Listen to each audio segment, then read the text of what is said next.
बुलंद आवाज में गुरु महाराज जी की जय जयकार करें। श्री सद्गुरु महाराज की जय। श्री सद्गुरु महाराज की जय। श्री सद्गुरु महाराज की जय। अखंड मंडलाकारं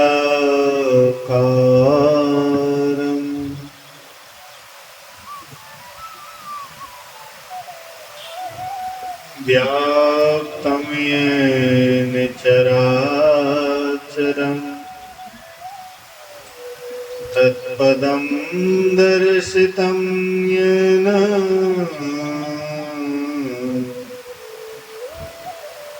तस्मै श्री गुरुवे नमः। धन्य धन्य सतगुरु सुखद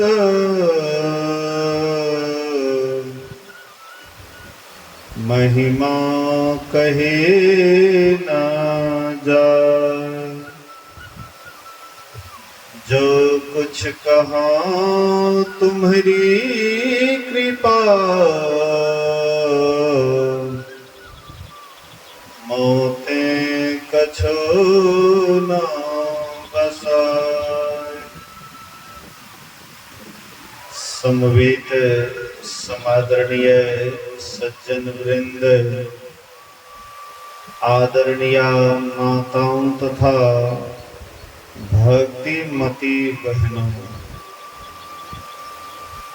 एक दिवसीय संत सत्संग का आयोजन ब्रेंदर लाल दास जी के नाती के बरही के अवसर पर किया गया है।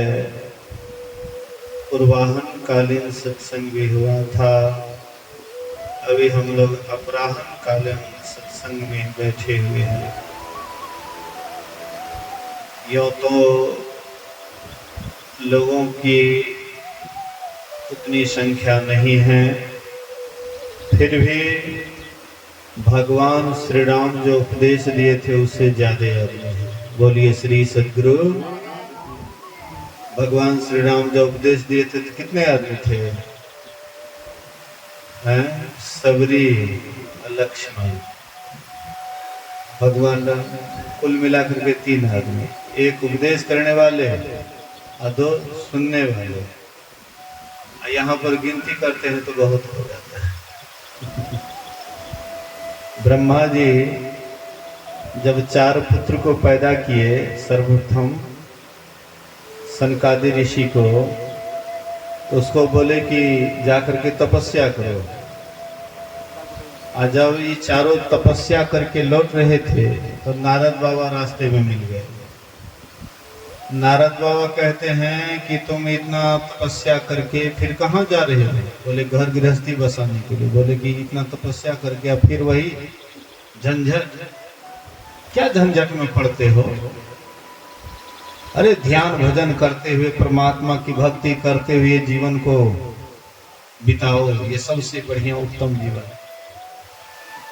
ये चारों भाई ब्रह्मा जी के पास गए। ब्रह्मा जी बोले कि अब घर गृहस्थी का काम करो। बोले कि अब हम लोग नहीं करेंगे।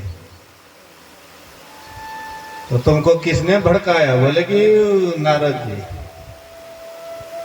बोले कि नारद जी को हम श्राप देते हैं कि नारद जी 1 घड़ी से 2 घड़ी से ज्यादा कहीं नहीं ठहरेगा, क्योंकि चुगली करने में बहुत आगे है।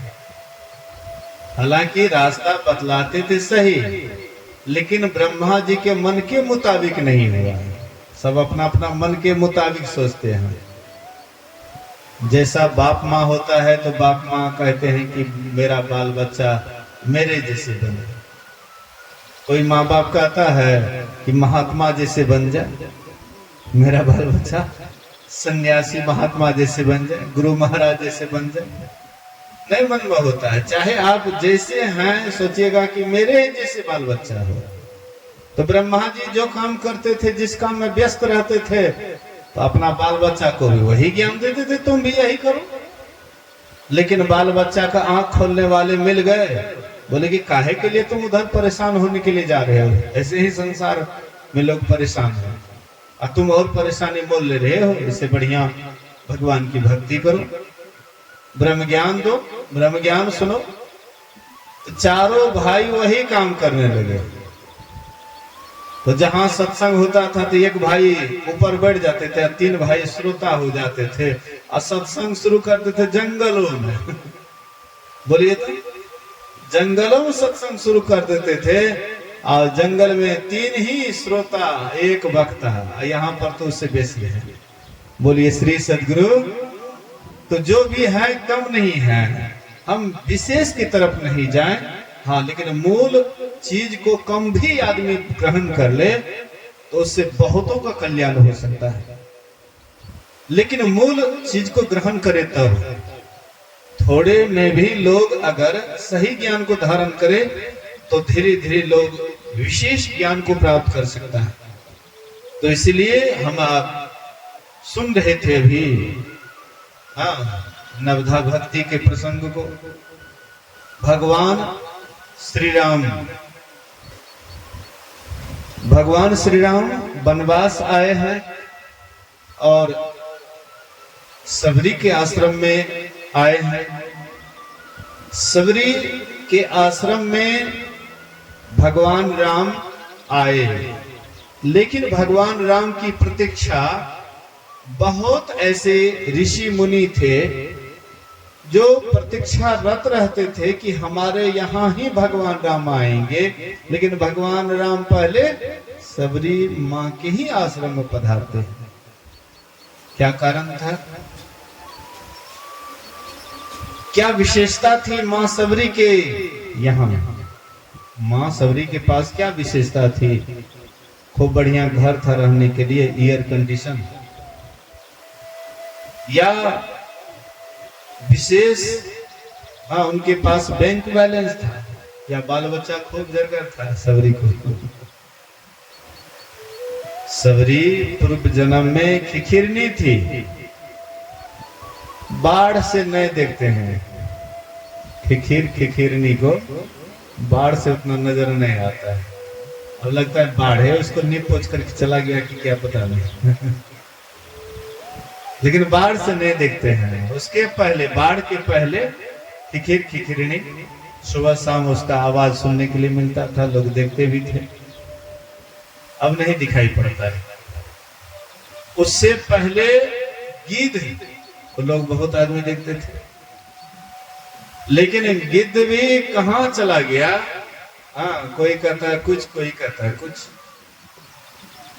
गिद्ध भी कहाँ चला गया उसका भी पता नहीं।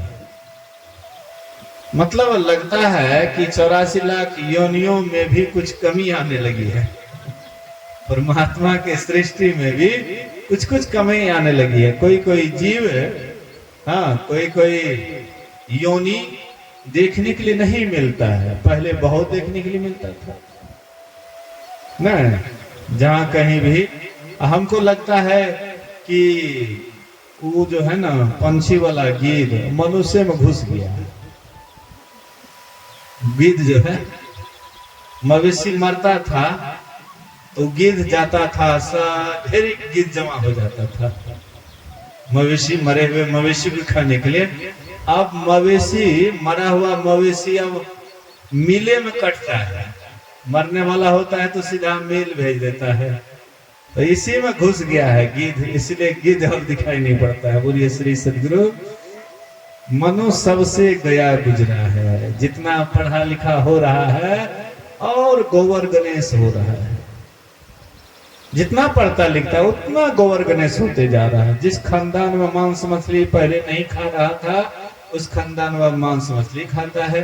जिस खानदान में कभी बकरा बकरी नहीं पालता था, अब बकरा बकरी पालता है। धीरे धीरे लोगों का मानसिक विचार और गिरते जा रहा है। मनुष्य अपने मनुष्यत्व से गिरते जा रहा है। इसलिए हाँ, बहुत जीव जंतु को अभी हम आप नहीं देख रहे हैं। तो पहले जन्म में मां सबरी खिखिरनी थी, और वह खिखिरनी शरीर में रह करके कहीं पर सत्संग हुआ था।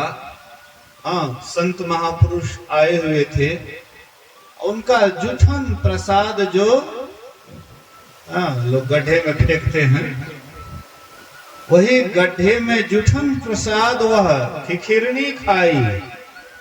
और जूठन प्रसाद से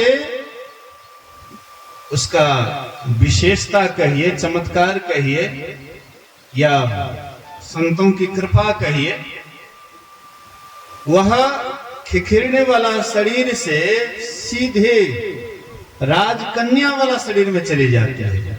और सोचिए कितना बड़ा लाभ।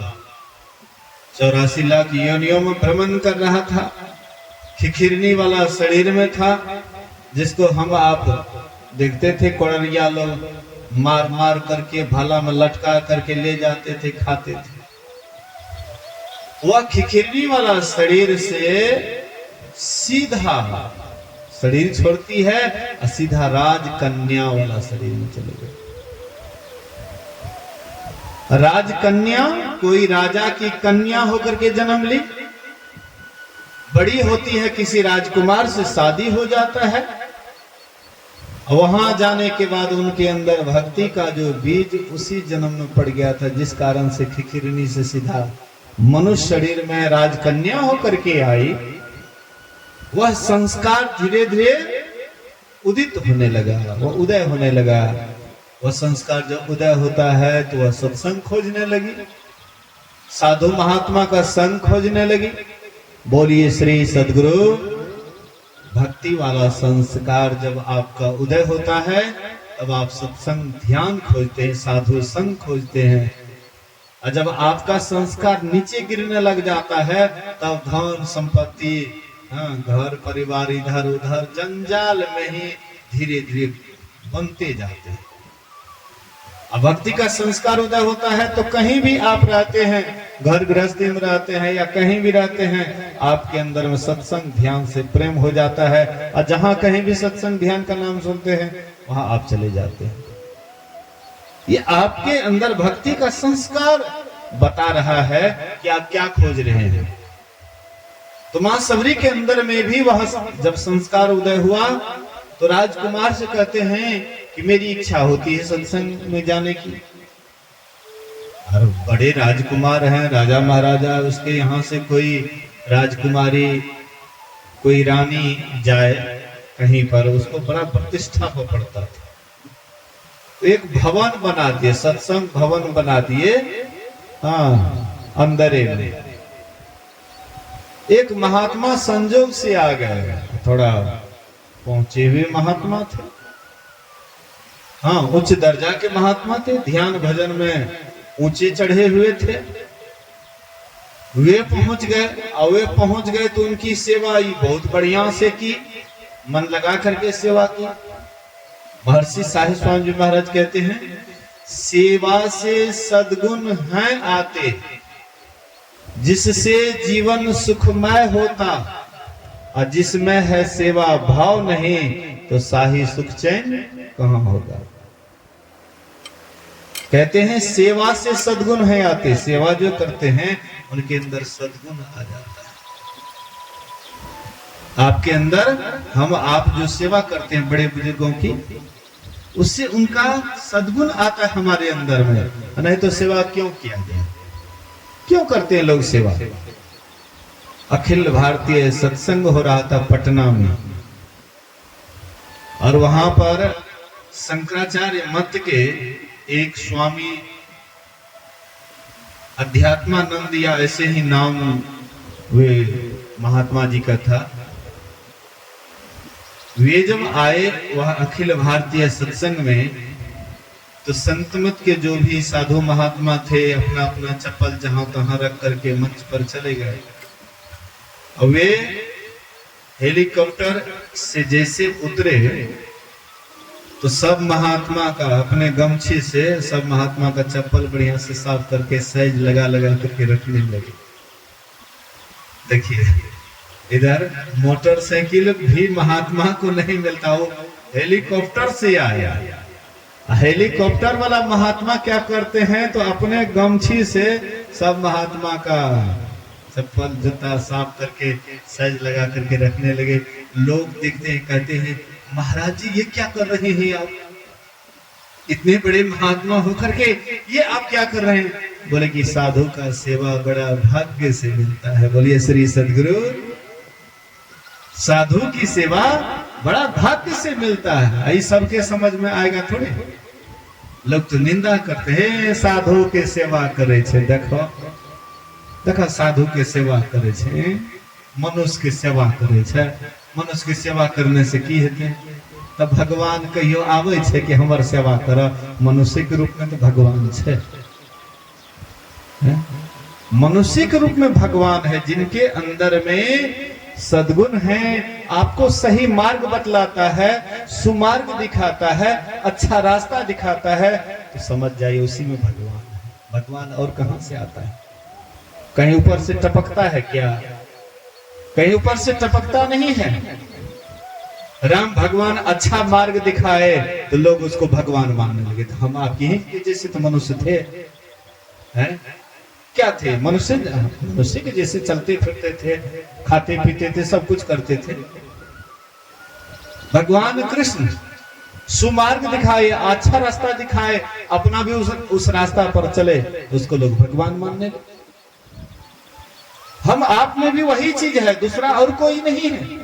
एक ही परमात्मा अनेक रूप में आता है, उसी में जो अच्छा मार्ग आपको दिखाता है, वही उसको भगवान दिखना चाहिए। और कहां है भगवान? कहीं और जगह से आकाश से उड़ करके भगवान नहीं आता है हम आपके बीच में। सतपुरुष की आरसी साधुन की ही दे, अलखा जो चाहे अलग को तो इन्हीं में लख ले। अलख अर्थात परमात्मा को देखना चाहते हो तो सच्चे साधु के अंदर देखो, एकदम सीधा झलकेगा, एकदम परमात्मा का झलक सीधा सच्चा साधु के अंदर दिखाई पड़ेगा। गुरु महाराज कहते थे कि आज तक इस आंख से हमने परमात्मा को नहीं देखा, लेकिन बाबा देवी साहब में हमने साक्षात परमात्मा को देखा। बोलिए तो बाबा साहब भी तो ऐसे मनुष्य शरीरधारी थे, ऐसे उठते बैठते थे ना बाबा साहब। लेकिन बाबा साहब गुरु महाराज बोले कि मैंने साक्षात परमात्मा को देखा। तो आपकी दृष्टि कैसी है वो आप पर निर्भर करता है। जाकी रही भावना जैसी, अप्रभु मूर्ति देखी तिन तैसी। जिसकी जैसी भावना होती है वह दूसरे के अंदर वही चीज देखता है। आपके अंदर सद्भावना है, अच्छा भावना है, तो अच्छा ही आप देखिएगा संसार में। अगर बुरी भावना है तो आप संसार में बुरा ही बुरा देखिएगा।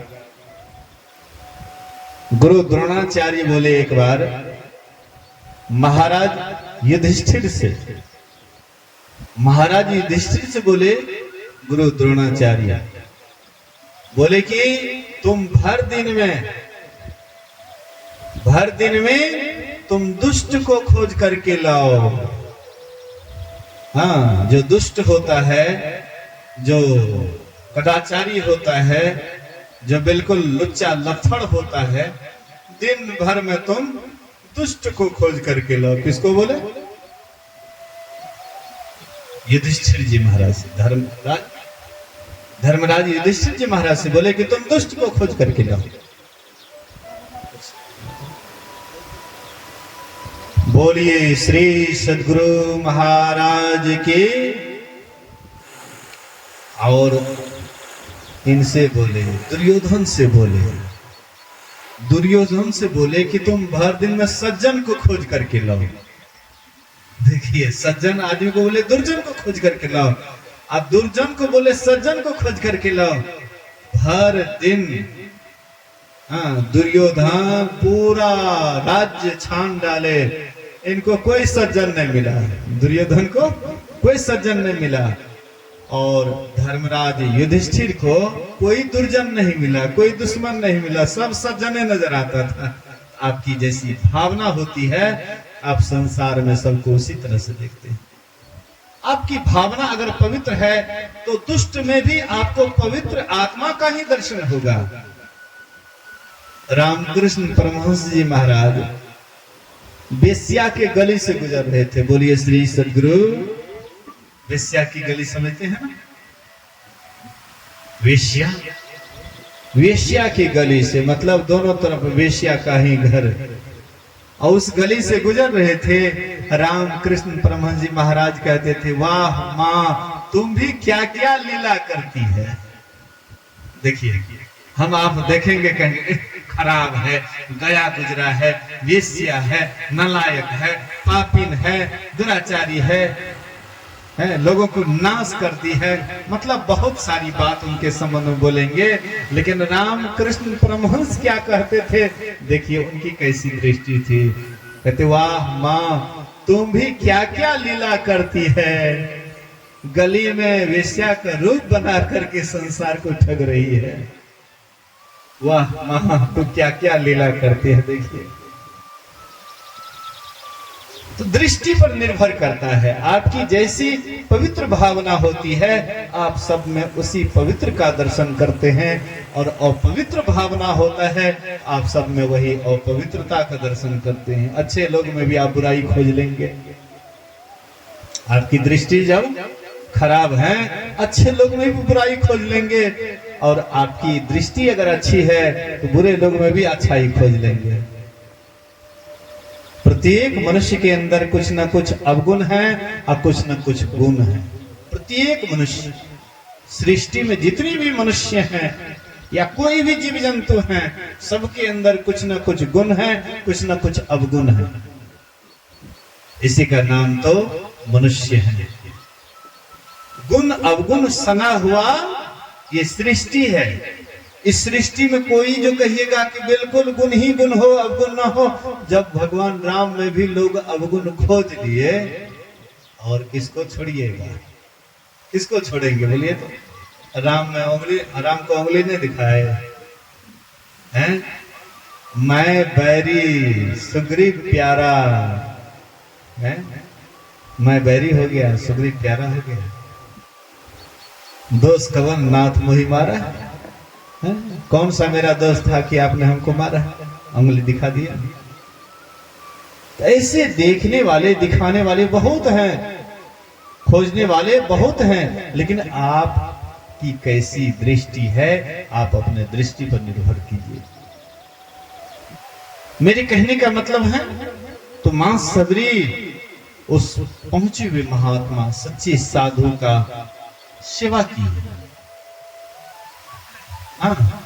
सेवा की, महात्मा जी खुश हो गए।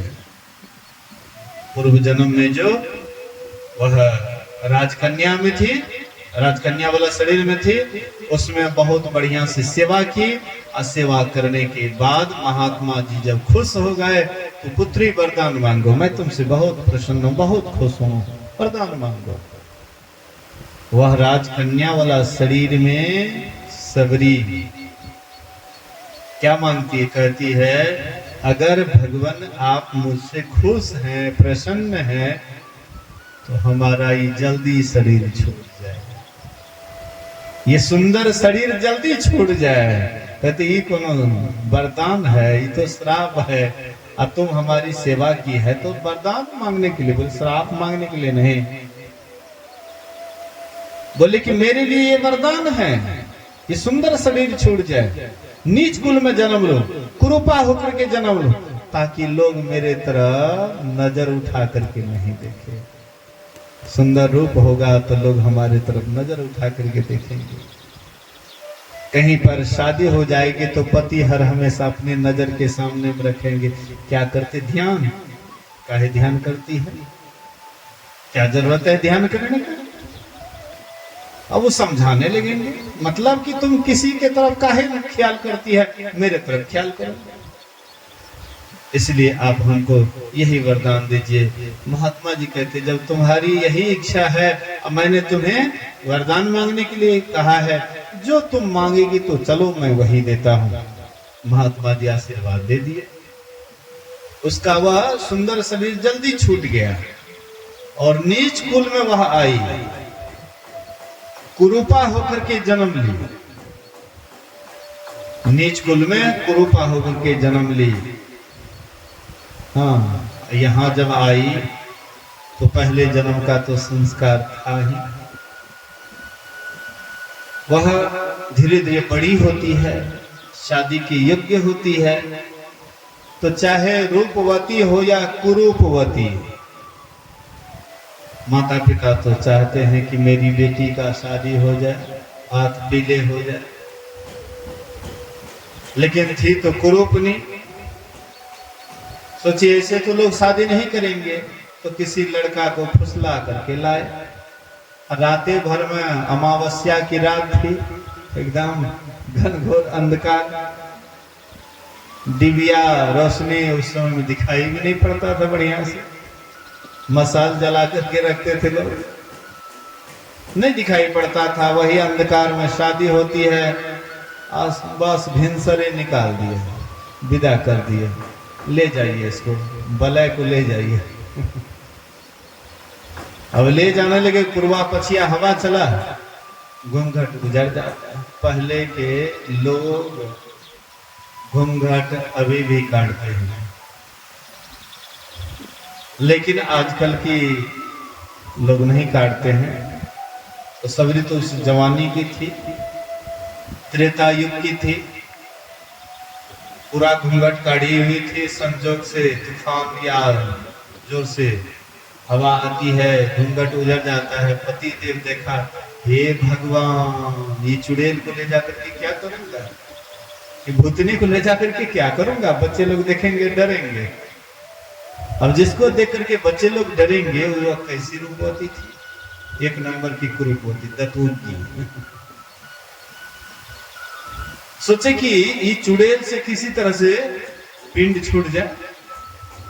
उसका पतिदेव जोर से तेजी से निकलने लगे, और सबरी भी मन में सोचती है कि जिस कारण से मैं यह कुरूप होकर के आई, नीच कुल में आई, हाँ, और फिर मैं बंधने की ओर जा रही हूँ। चाहे रूपवती रहूंगी पति के साथ या कुरूपवती होकर के, फिर भी पति की निगरानी में रहना पड़ेगा, पति के अनुशासन में रहना पड़ेगा। फिर मैं चाहूंगी ध्यान भजन या साधु सेवा करने के लिए, फिर तो बाधा डालेंगे। तो क्यों नहीं, भले ही पीछा छूट जाए। तो पतिदेव जोर से चलने लगे, तो धीरे धीरे चलने लगी। ज्यादा लंबा फासला हो जाता है तो पतिदेव भाग जाता है, आई वहीं पर रहने लगी। तो सोचती है कि अब क्या करें, क्या करें। तो मन में आता है कि न कुछ जान तो साधु सेवा था, न कुछ जानते हैं तो साधु की सेवा, हाँ, यही सबसे उत्तम है, साधु महात्मा की सेवा। लेकिन कैसे करे, उस समय छुआछूत की भावना थी। नीच जाति के, उच्च जाति के महात्मा की सेवा नहीं करते थे, भेदभाव विशेष था। मुझे लगता है कि इस 20-25 वर्ष से भेदभाव बहुत कम हुआ है। 20-25 वर्ष पहले भी बहुत भेदभाव था, ऊंच नीच का लोगों में ज्यादा विचार रहता था, लेकिन इधर बहुत कम हुआ है। तो सबरी उस समय में, जिस समय में थी, उस समय में भेदभाव काफी था। लोग नीचे जाति को, स्त्री को ब्रह्म ज्ञान नहीं देते थे, लेकिन उसमें भी कोई कोई ब्रह्म ज्ञानी था, कोई ऋषि मुनि थे, जो पहुंचे हुए महात्मा थे, वे भेदभाव से ऊपर उठे हुए रहते थे।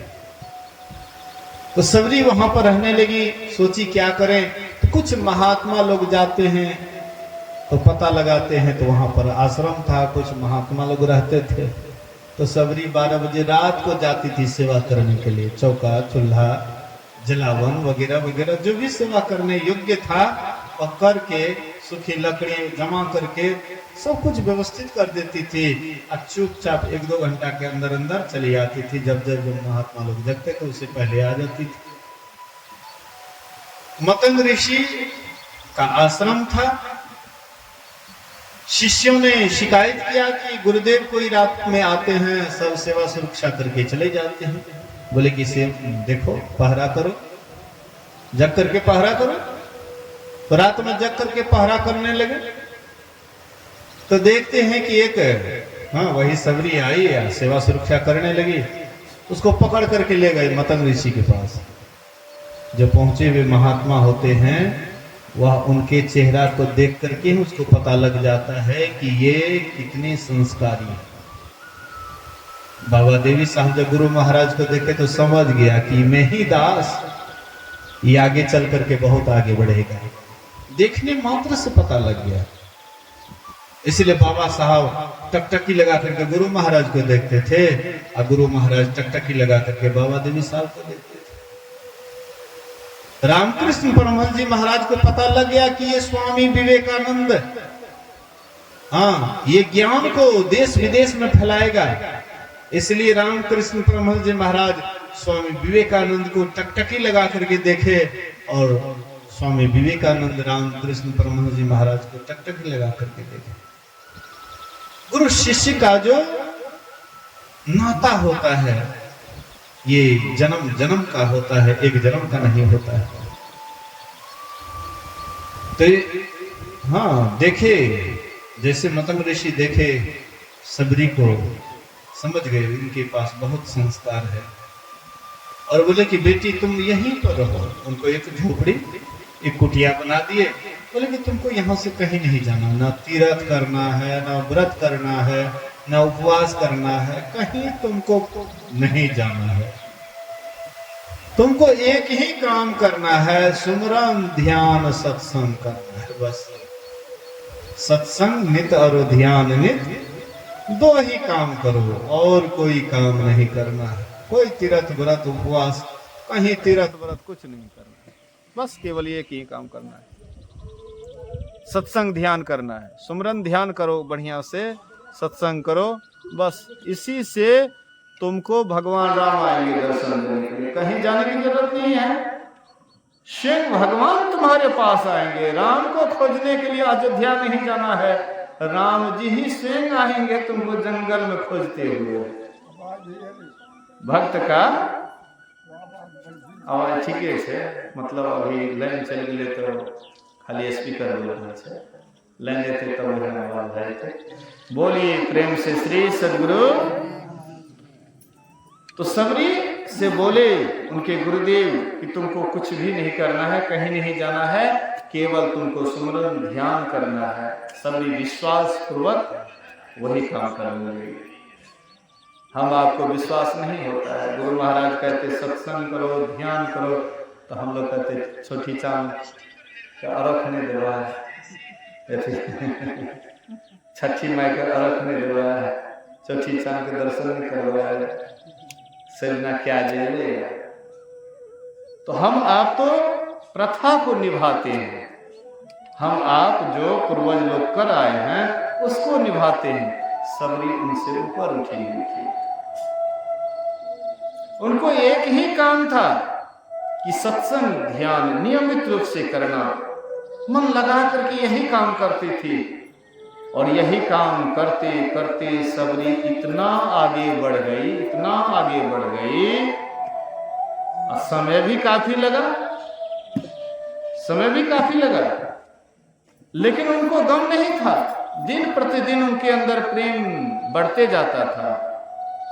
हम आप कुछ दिन तो करते हैं सत्संग ध्यान, और उसके बाद मन ढीला पड़ जाता है कि ओ इतना दिन तक कर लिए सत्संग, दिन कहाँ कुछ मिल रहे, नहीं ऐसा नहीं छे फायदा, ऐसे बढ़िया संसारी के काम धाम करे में फायदा है। कम से कम पोतहूत कहते कि माँ जी बहुत बढ़िया काम धाम करे छे, और सब चीज छोड़ के सत्संग में चल जी तो वो बोले छे कि बच्चा के नहीं ले लो, चल लो सत्संग। इसलिए हम आपके अंदर में प्रेम घटने लग जाता है, लेकिन मां सबरी के अंदर में प्रेम बढ़ते बढ़ते प्रेम पराकाष्ठा को पार कर गया। उसी दशा में जब हद से ज्यादा प्रेम बढ़ गया, बेहद प्रेम हो गया, तो राम जी को स्वयं आना पड़ा। सबरी के आश्रम को खोजते खोजते राम भगवान स्वयं आए, और भगवान श्री राम आए तो ये प्रेम में विह्वल हो गई। प्रेम में इतना विह्वल हो गई कि क्या कहना है। भगवान राम जब आएंगे तो उसको क्या खिलाएंगे, सबरी पहले ही सोच करके रखी हुई थी। कि यहाँ जंगल में और क्या खिलाएंगे, तो भगवान राम को बैर खिलाएंगे।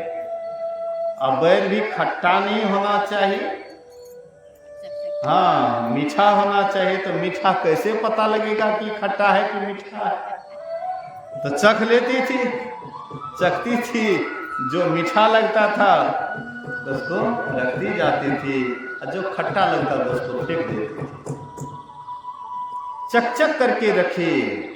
भगवान राम आए और भगवान राम कहते हैं, हे सबरी, हाँ कुछ खिलाओ। तो माँ सबरी वही देती है, चक चक करके जो बैर रखी थी मीठा मीठा वही देती है। लक्ष्मण बोले कि भैया भ्रष्ट हो गया, ये भिलनी का जूठा कुठा। देखिए भगवान राम चपा लपालप खा रहे हैं। भगवान राम दिए लक्ष्मण को, लो लक्ष्मण, हाँ सबरी का प्रसाद है, हाँ संतों का प्रसाद है, सबरी का प्रसाद है, लो लक्ष्मण। लक्ष्मण सोचे भैया तो भ्रष्ट हो गया, हम भी भ्रष्ट हो जाएंगे। ले लिया और ले करके पीछे फेंक दिए। आप पीछे फेंके तो वह धौलागिरी पर्वत पर चला गया, 4 जड़ी बना। और जब तक लक्ष्मण वह जड़ी नहीं पिए तो लक्ष्मण स्वस्थ नहीं हुआ, प्राण उसका नहीं घुमा। प्राण बचाने वाला वही जड़ी बना। भक्तों का जो प्रसाद था उसको उन्होंने तिरस्कार किया। तिरस्कार के कारण बाद में उसको बेहोशी हालत में वह दवाई पीना पड़ा, अतः लक्ष्मण स्वस्थ हो। तो देखिए भक्तों का प्रसाद कैसा होता है। मां सबरी कोई साधारण नहीं थी। तो भगवान श्री राम वह मीठा बैर खाए और बहुत प्रशंसा किए कि वाह इतना सुंदर, इतना स्वादिष्ट मैंने कौशल्या माँ के भी हाथ से नहीं खाया। इतना प्रशंसा करते हुए जूठा बैर खा रहे हैं। माँ सबरी सोचती है कि हम किस तरह से आपका स्तुति करेंगे। मैं तो भिलनी जाति की हूँ, पढ़ी लिखी भी नहीं हूँ। लोग पढ़ल लिखल रहे थे तो कनका अपना तरफ से कुछ बना ले थे स्तुति कि इस तरह से स्तुति करे, लेकिन वो पढ़ी लिखी भी नहीं थी। तो कहती हैं कि मैं किस तरह से स्तुति करूं, मैं तो जाति की भिलनी हूं, अब भारी जड़ बुद्धि वाली, और साथ में स्त्री भी नीच से नीच हूं। भगवान श्री राम क्या कहते हैं? भगवान श्री राम कहते हैं, कह रघुपति सुन भामिनी बाता, मानव ये भगति करनाता। ये भामिनी, भामिनी मतलब सुंदरी। मां सबरी कैसी सुंदरी थी? मां सबरी कैसी सुंदरी थी? भगवान श्री राम कहते हैं भामिनी, हे सुंदरी। अब सोचिए, जिसको पतिदेव छोड़ करके भाग गए कि कुरूपनी है, ये कुरूपनी है, ये भूतनी है, ये चुड़ैल है, इसको ले जाकर के क्या करूंगा, बच्चे लोग डरेंगे। जिसको पतिदेव छोड़ करके भाग गए और उसी कुरूपनी को भगवान राम कहते हैं कि तू महासुंदरी है, तू भामनी है, तू अति सुंदरी है। देखिए तो आश्चर्य की बात है, आदमी एक है, आदमी एक ही है ना, सबरी मां एक ही है, लेकिन एक पति था, उसको भूतनी कह करके, डाकनी कह करके छोड़ छाड़ करके भाग गए। अब भगवान राम सब कुछ छोड़ करके यही भूतनी के पास आ गए। अब वह भूतनी से कहते भगवान राम कि तो सुंदरी, हे भामिनी, हे सुंदरी, मेरी बात सुन। आश्चर्य की बात है ना, हे भामिनी, तू भामिनी है, तू सुंदरी है, तो भगवान राम कौन सुंदरता देखे, उसका पतिदेव कौन कुरूप को देखे, कौन रूप को देखे? उसका पतिदेव ये जो है ना चमड़ा वाला नहीं, चमड़ा वाला मुखड़ा को देखा तो चमड़ा वाला मुखड़ा तो ठीक नहीं था, कुरूपनी थी, तो चमड़ा वाला चेहरे को देख करके भाग गया, लेकिन अंतर आत्मा को नहीं देखा कि कितना शुद्ध है, कितना पवित्र है। उसको देखने के लिए उसके पास वैसा संस्कार होगा तो हम देखेगा। तो भगवान राम अंतर आत्मा को देखते हैं, भीतरी आत्मा को देखते हैं कि आहा इनका हृदय कितना शुद्ध है, इनकी आत्मा कितना पवित्र है। वही पवित्र आत्मा को देख करके भगवान राम कहते, हे भामिनी, हे सुंदरी, मेरी बात सुन, मैं केवल भक्ति का नाता मानता हूं। किससे नाता? भगवान राम को किससे नाता? धन से, संपत्ति से, बाल बच्चा जिसको जरूरत है उससे, है? या लाठी वाला है ताकतवर है उससे भगवान राम प्रेम है उसको। भगवान राम किससे प्रेम करते हैं, किसको चाहते हैं? कहते हैं, हे भामिनी, मेरी बात सुन, मैं केवल भक्ति का नाता मानता हूं। जो मेरी भक्ति करते हैं, चाहे वह नीच से नीच क्यों नहीं है या ऊंच से ऊंच क्यों नहीं, जाति में अगर वह नीच है लेकिन भक्ति करते हैं तो उससे विशेष कोई जाति नहीं है। भक्ति करने वाले नीच से नीच भी ऊंच अवस्था को प्राप्त कर लेता है, और जो ऊंच से ऊंच जाति का है भक्ति नहीं करता है वो तो नीच से नीच हो जाता है, नहीं होता है। रावण का गिनती ऊंच में है कि नीच में है? रावण का गिनती नीचे, और जाति का था ब्राह्मण, जाति का ब्राह्मण, करनी नीचा हुआ, वह रसातल चला गया। असबरी जाति का नीच, भीलनी, मुसहरणी, लेकिन कर्म ऐसा की, इतना सुंदर कर्म की कि वह उच्च गति को प्राप्त कर लिया। इसलिए राम भगवान कहते हैं कि हे सबरी, मुझे केवल भक्ति से नाता है।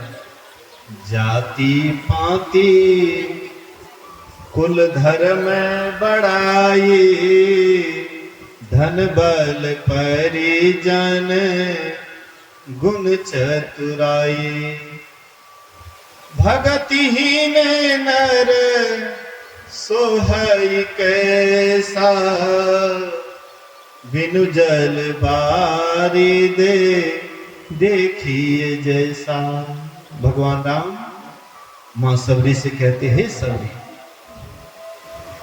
जाति पाति कुल, हाँ, धर्म का, धन बल परिजन, ये सब कुछ है, लेकिन भक्ति नहीं है तो वह शोभाहीन लगता है। कैसे शोभाहीन लगता है? मान लीजिए फसल सूख रहा है, गर्मी से फसल सूख रहा है, बारिश नहीं हो रही है, काला बादल लगता है, बरस नहीं रहा है, बरसता नहीं है तो वह काला बादल शोभाहीन लगता है। काला बादल लग करके वो चला जाता है, बारिश होती नहीं है। तो वैसे ही जिनके पास में सब कुछ है लेकिन भक्ति नहीं है तो वह शोभाहीन लगता है, वह बादल की तरह। भगवान राम कहते हैं, नवधा भगति कहूं तो ही पाही। हे सबरी, मैं तुमसे 9 प्रकार की भक्ति कहता हूं, तो सावधान होकर के सुन और मन में धारण कर।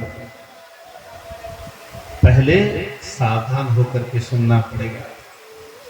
सावधानी की ये काम में जरूरत है। जैसे कोई भी काम करते सावधानी के साथ करते हैं तो वह काम ठीक होगा, असावधानी नहीं है तो वह काम गड़बड़ हो जाएगा। रोटी बना रही है, असावधानी से नहीं बना रही है, उलटने पुलटने में थोड़ा सा गड़बड़ी हुआ तो रोटी जल जाएगा।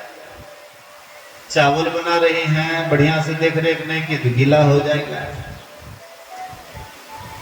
मतलब प्रत्येक काम में सावधानी की जरूरत है। उसी तरह से भक्ति करने में भी सावधानी चाहिए। नवधा भगति कहो तो ही पाही, सावधान सुनो धर्म मन माही। भगवान राम कहते हैं प्रथम भक्ति संतन कर संगा। भक्ति का शुरुआत सत्संग से होता है, संतों के संग से होता है। संत के संग का ही नाम सत्संग है। जब तक संत का संग नहीं तब तक सत्संग नहीं है। इसलिए संतों का संग ही सत्संग कहलाता है। उनके संग में जाते हैं साधु महात्मा, संतों के संग में जाते हैं तो वहां पर क्या मिलता है? कथा प्रसंग। बोलिए श्री सद्गुरु महाराज की जय। थोड़ी देर बढ़िया से ध्यान से सुनिए। हाँ, थोड़ी देर ध्यान से सुनिए, उसके बाद आगे की कार्यक्रम होगा, तो बढ़िया से ध्यान से सुनिए। कोई उठता है, कोई बैठता है, कोई जाता है, आता है, ऐसे ही आते जाते रहेगा, उधर ध्यान नहीं दे करके सत्संग की तरफ ध्यान दीजिए। बोलिए श्री सद्गुरु। तो कहते हैं प्रथम भक्ति क्या है? संतों का संग है, सत्संग है।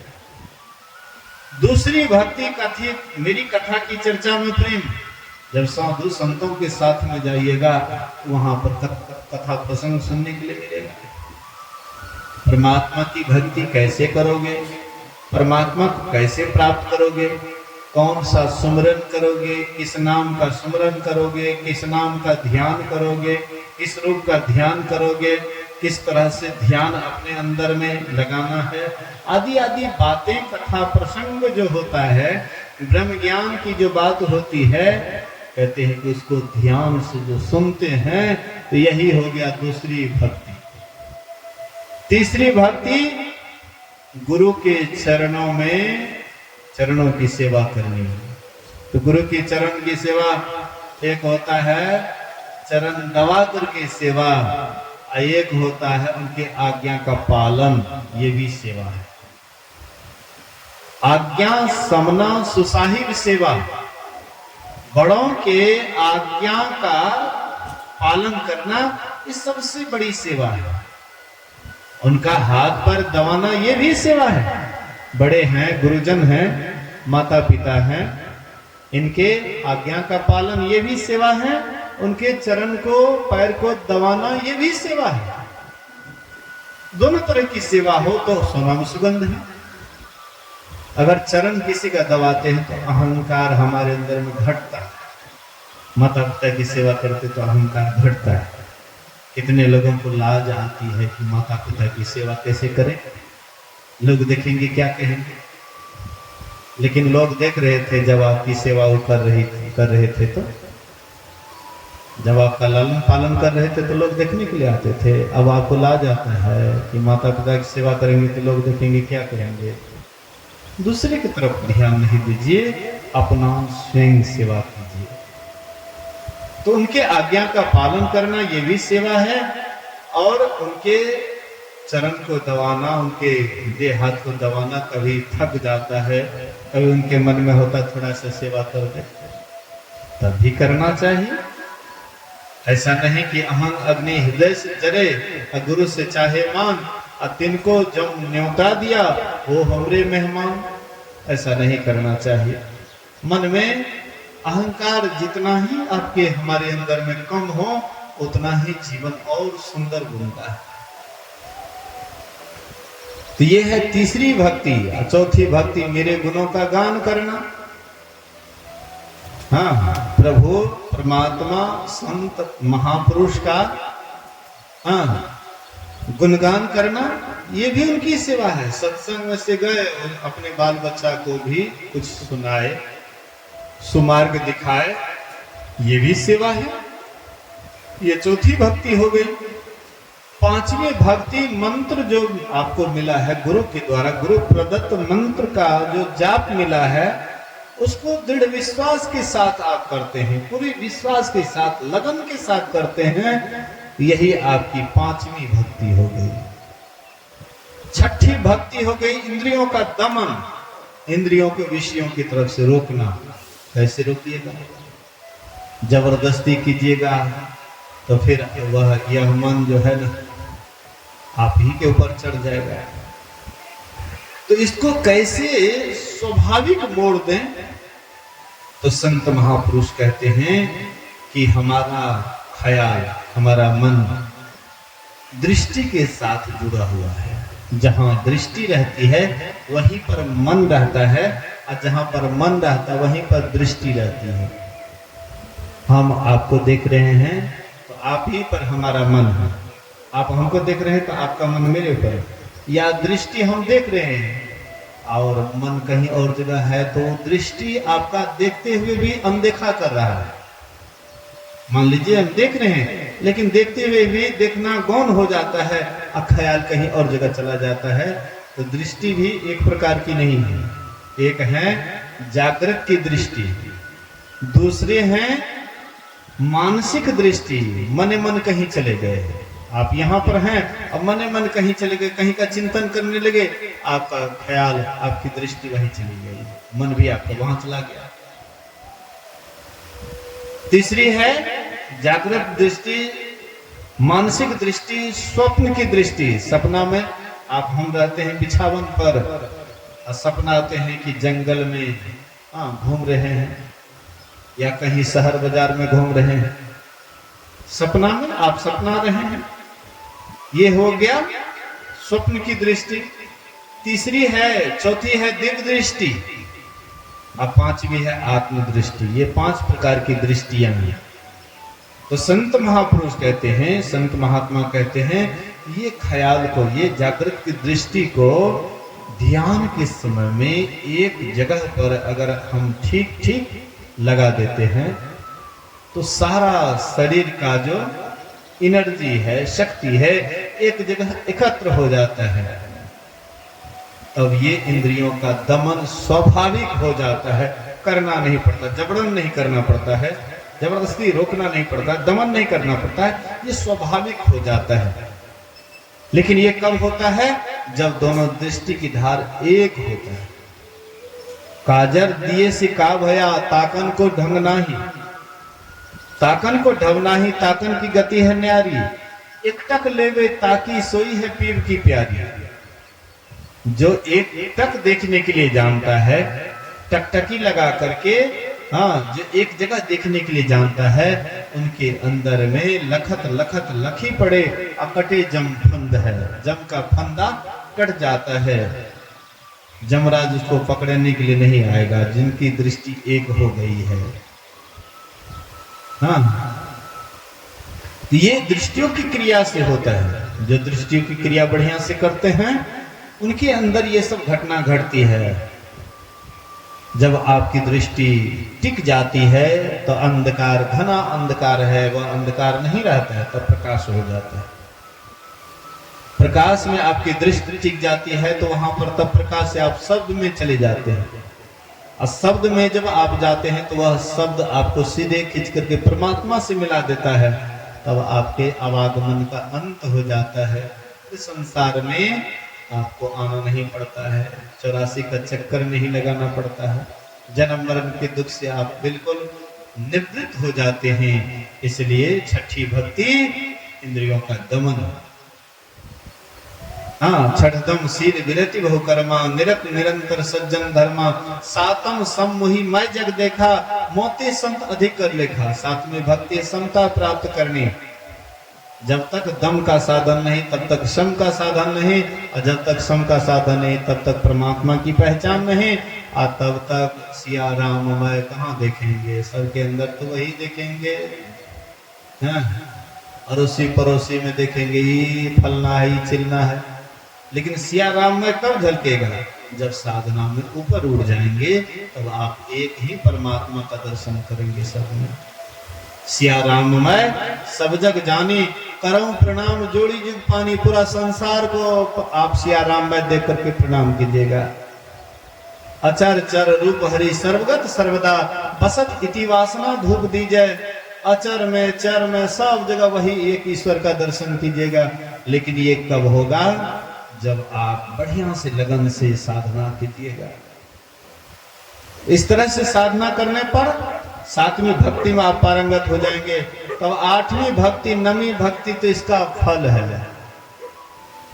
आठम जथा लाभ संतोषा, जो भी लाभ होगा उसी में आपको संतोष हो जाएगा जब आप ध्यान में ऊपर चले जाइएगा, शब्द साधना करने लगिएगा, सार शब्द की प्राप्ति हो जाएगी, तो जो लाभ होगा उसी में संतोष। स्वप्न में भी दूसरे को दोष नहीं देखिएगा। नवम सरल सब संचल हीना, नवे भक्ति एकदम सीधा निष्कपट सरल हो जाइएगा। एक परमात्मा का ही आपको भरोसा रहेगा, किसी और का भरोसा तब नहीं रहेगा। नवमः एकम जिनके होई, नारी पुरुष चराचर कोई। नौ भक्ति में से कहते एक भी किसी को हो वह अतिशय प्यारा है। हे भामिनी, तुम में तो 9 प्रकार की दृढ़ भक्ति है। सबरी में 9 प्रकार की भक्ति में वह पारंगत थी। अब भगवान राम कहते जिनको एक भी हो तो वह मुझे प्यारा है। तो हम आप भी भक्ति का शुरुआत जैसे क्रम से नवधा भक्ति का वर्णन किए हैं गोस्वामी जी, इसी तरह से हम आप जब भक्ति करेंगे तब हम लोग भगवान को प्राप्त करेंगे। अब मनमना करेंगे तब तो कहना क्या है। कोई कहते हैं कि अहुद का जब त्रिवेणीय गंग, अहुद का जब त्रिवेणीय गंग, का घूम के जब त्रिवेणी में जाने वाला रास्ता नहीं है। परमात्मा के पास जाने वाला रास्ता संतों के सिवाय। गुरु महाराज कहते हैं बिन दया संतन की में ही जानना इस राह को, हुआ नहीं होता नहीं वो होनहारा है नहीं। जब तक संतों की दया नहीं होगी, जब तक संतों की मेहरबानी नहीं होगी, उनकी कृपा नहीं होगी, तब तक इस रास्ता को नहीं जान सकते हैं। बिना गुरु की कृपा पाए और नहीं जीवन धारा है। जब तक गुरु की कृपा नहीं होगी तब तक जीव का उद्धार नहीं होगा। ये जीव 84 लाख योनियों में पड़ा रहेगा, कोई इसको 84 से बचाने वाला नहीं है। एक संत सदगुरु के सिवा इसको 84 से बचाने वाला कोई नहीं। एक ही परमात्मा ईश्वर है जो यह जीव को परमात्मा से मिलाने की क्षमता रखते हैं, बाद बाकी किसी में वह क्षमता नहीं। इसलिए उस परमात्मा को पाने के लिए भक्ति के एक एक क्रम को जानिए और उसको करते हुए परमात्मा को प्राप्त कर लीजिए। जीवन सार्थक और सफल हो जाएगा। इसी वचन के साथ मैं अपने वचन में विराम देता हूँ और फिर कभी समय मिलेगा आप लोगों के बीच में उपस्थित रहूंगा और ये सब ज्ञान ध्यान की बात सुनने के लिए मिलेंगे। बोलिए श्री सद्गुरु महाराज की जय।